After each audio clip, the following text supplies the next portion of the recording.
I'm Sara Sabry, currently the Global Urban Lead at Save the Children. I'm also the founding chair of the Global Alliance Cities for Children. The title of my lecture today is Inclusive Cities, Cities for Children. My lecture is divided into 3 parts. In the first part, I will define inclusion and ask the question, who are cities actually planned and designed for? In the second part, I will ask, why cities for children? This section will provide a short overview of a range of issues faced by children in cities. In the third part, I will offer practical ideas towards better cities for children and young people. In today's cities, towns, and neighborhoods, whose needs have been met? Who has been consulted? And who has been given priority? Now visualize your own city and neighborhood and ask yourself, has it been designed and planned for the needs of children, for their health, safety, well-being, and happiness? Does it make the lives of caregivers, especially those of younger children, easier and more convenient? Is it family-friendly?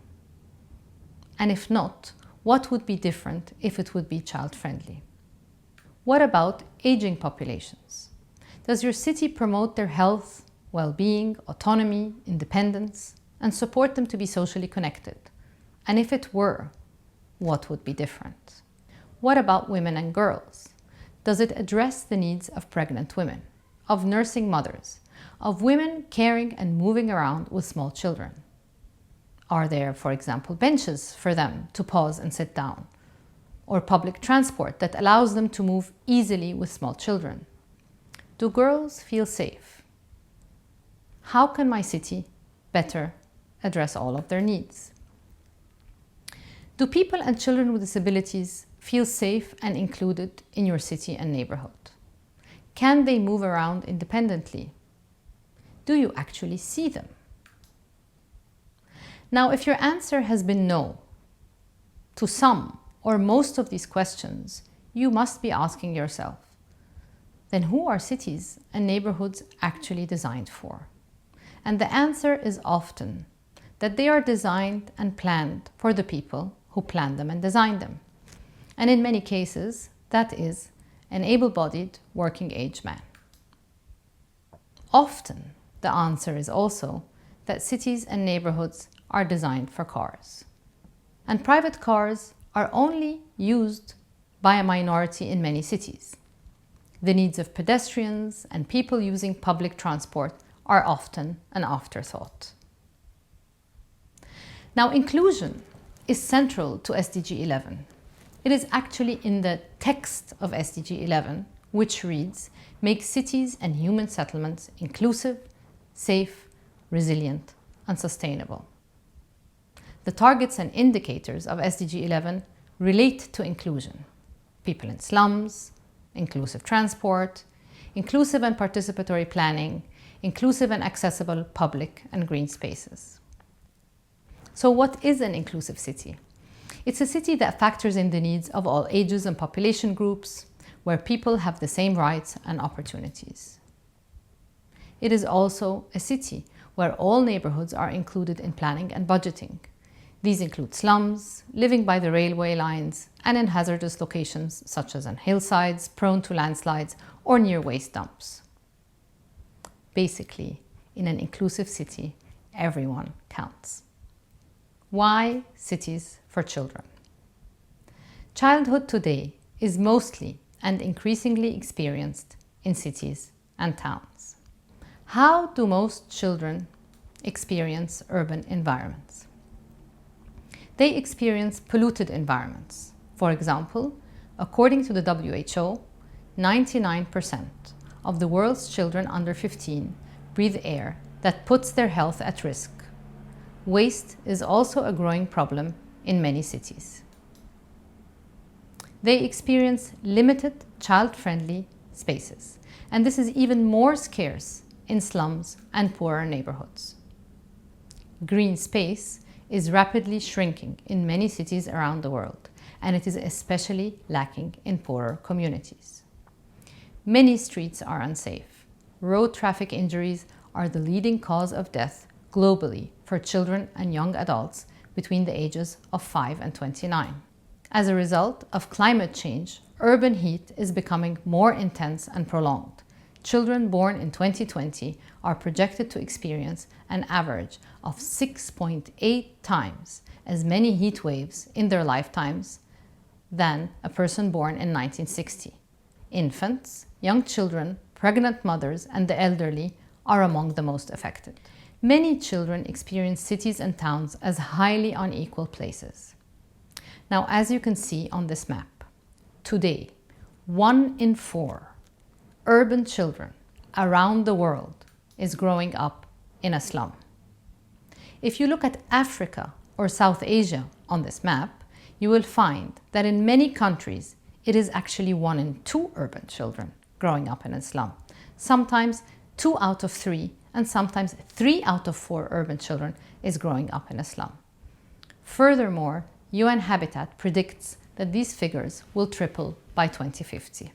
So how do children experience life in slums? They experience poor quality and overcrowded housing, inadequate basic infrastructure, especially water and sanitation, widespread poverty, a threat of eviction from their homes, a range of health issues, especially high malnutrition, no adequate space outdoors to play, polluted environments, poor quality education and limited early childhood facilities, and many hazards such as fires, open drains, and violence.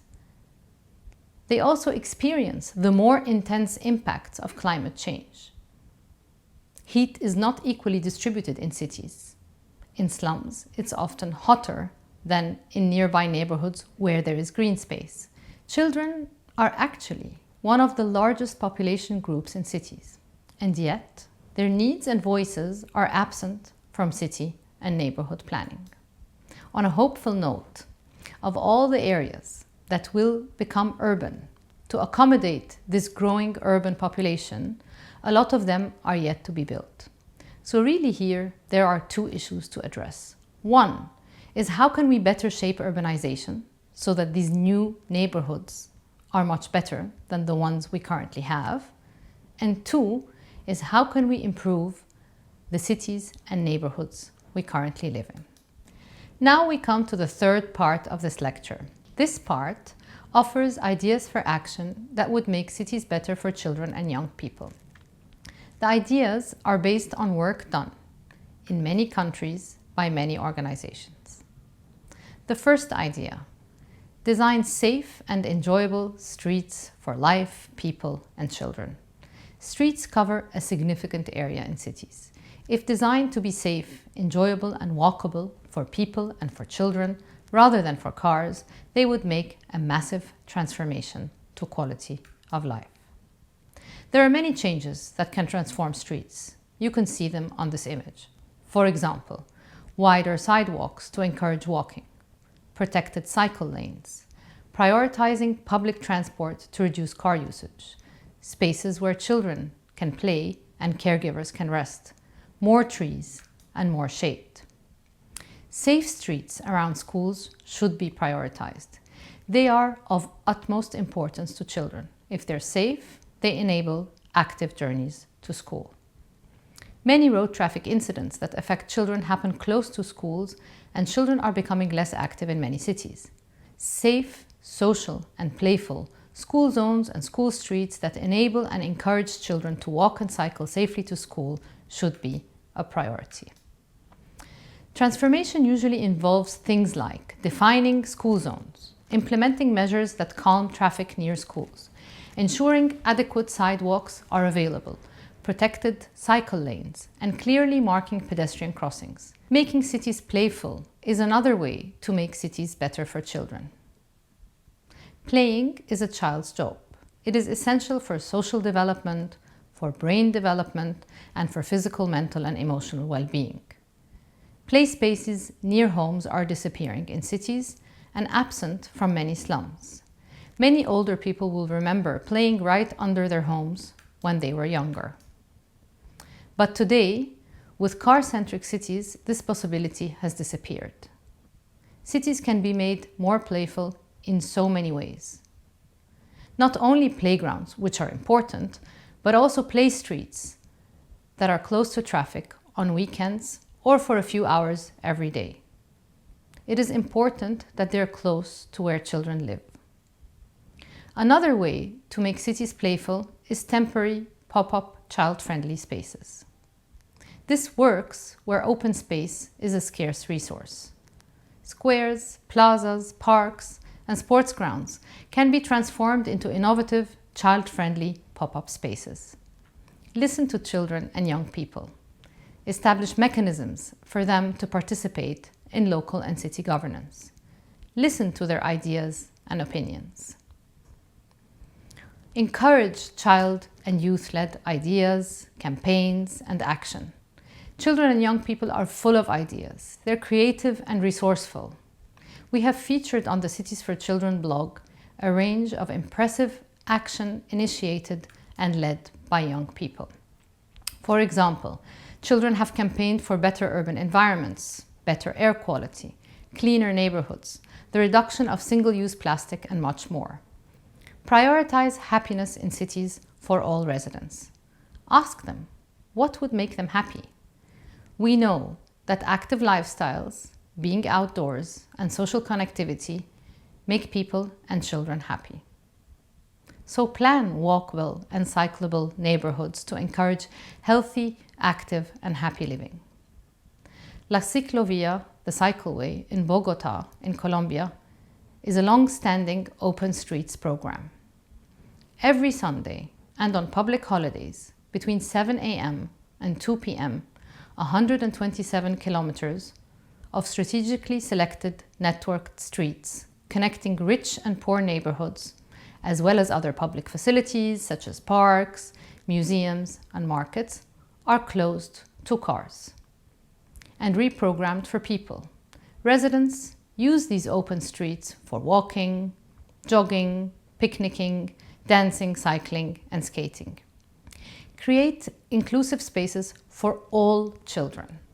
This picture is from Lebanon, from a playground designed to be used by all children, girls, migrant and refugee children, and children with disabilities. These initiatives actively engage children, local communities, and municipalities in their development process. Promote healthy urban environments and urgently address pollution. For small children, air pollution is devastating. Young children in urban slums and low-income settlements are among the most affected. In Chile, one initiative installed low-cost air sensors to measure and monitor air quality in settings frequented by young children, such as preschools and parks. This then informed local policies to reduce children's exposure to harmful air pollution. And finally, and very importantly, accelerate efforts for children growing up in slums. A whole range of things need to happen here. For example, increasing the availability of affordable housing, providing quality childcare so that caregivers can work while children are safe, upgrading basic infrastructure for health, providing back-to-school programs to ensure that all children are in school, setting up child-centered area-based facilities delivering multiple services to different groups of children, providing safe, clean, and green play spaces. This was just a small selection of ideas for action. There are many more that can make cities better for children and young people. Visit the website of the Global Alliance Cities for Children. You will find a blog with short articles where we've actively documented ideas that have worked for children in cities around the world. On the website, you will also find an extensive knowledge hub where you can find guidance material to make cities better for and with children and young people. The Knowledge Hub hosts a research series called Cities for Children and Youth, which is the Alliance research series. It also hosts publications and guidance by all our member organizations on a lot of the topics that I discussed today. I'm going to end this lecture by making 2 points. The first is that children are not a uniform group. They have different needs, so make sure you consult all children. Girls, migrants and refugees, children with disabilities, children with special needs, school-aged children, adolescents, and consult the caregivers when it comes to babies and young children. My final point is, cities that work for children usually work for everyone and for the planet as well. Thank you very much for listening.